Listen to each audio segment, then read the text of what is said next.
All right, first alert weather update. Look at this. Let's look at the numbers and break them down for you. These are your temperature and heat index values. 98 now in Columbia. Feels like 105. And then 98 for us in Lexington feels like 107. Whenever you have a different amount of moisture in the air, that gives you a higher heat index value. And so 100 in Newberry feels like 102. So it's not as big of a spread for us there. 98 in Saluda feels like 104, and 100 in Sumter feels like 105. It's all about the moisture content, and that's what makes it so uncomfortable.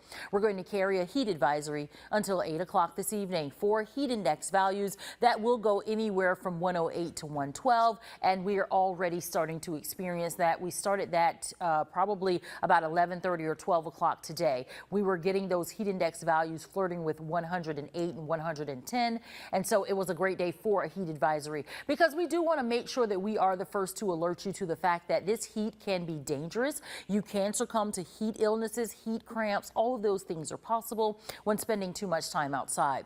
Now, here's a little bit of a relief, saving grace, if you will. A 60% chance of rain showers in the forecast for your Saturday, and we're also going to hold that 60% for Sunday. That's as a front comes in. The thing with the front is it comes in and kind of parks itself over us for a couple days. As for the rest of this evening, maybe one or two quick passing showers. There is a little impulse in place that could give us another sprinkle or two. We had a couple of those around lunchtime earlier today.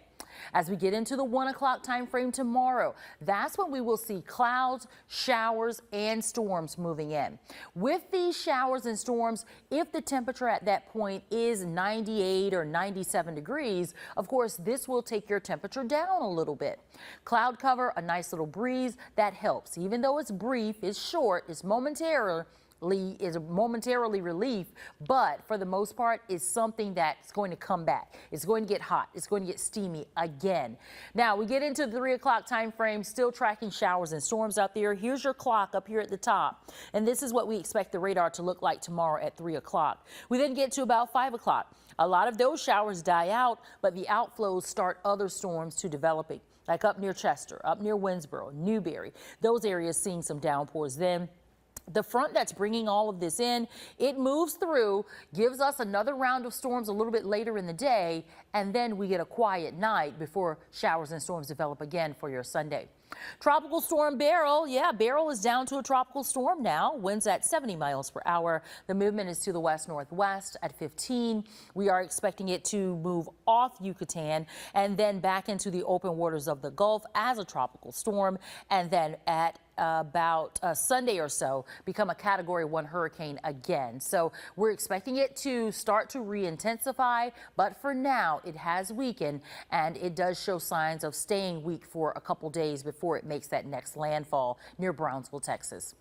97 for you tomorrow. Again, feeling like about 109 for us, and then 92 as we head into your Sunday and Monday. Into your Tuesday and Wednesday, we do see your temperatures starting to move back up closer to the middle 90s, and also giving us a stray shower or two each and every afternoon.